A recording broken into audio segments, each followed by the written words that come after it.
Yeah. Another phone, but guess what? Yeah, right. Show me some wrong heads up.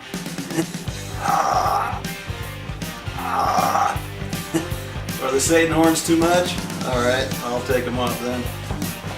Hey, check it out. What we're talking about today is called backmasking or backward masking, which is putting hidden messages backwards on an album or a song so that subliminally they will affect the listener and he might start doing those things, those suggestions. And usually it's always considered evil or satanic, like smoke marijuana, or, you know, don't go to school, or sacrifice a goat on the edge of the road, or something, you know, silly things like that. On the Styx album, Kilroy Was Here, the song Heavy Metal Poisoning actually had one in the beginning of the song as kind of a joke. Dr. Righteous, who was against rock and roll and the evils of it, put this message on it. It was some Latin, but you had to slow it down, play it backwards, slow it down to even understand the Latin. It's actually part of the circle, the seal that's around the pyramid on the American $1 bill.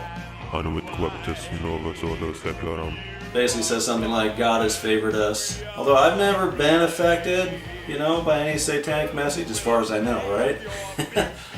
But I have heard one. It was weird. It was on the 1981 John Lennon, his last album, Double Fantasy. It came out 3 weeks before his death. Oddly enough, my good friend Carl, he had a cassette player that played backwards too. And we actually listened to it backwards one day, and he pointed it out, and I actually heard it say something weird like, I shot John Lennon. Which is kind of freaky since it came out 3 weeks before he died. The album wasn't that great, but after that, his death, it became this huge success, was voted #1 album of the year.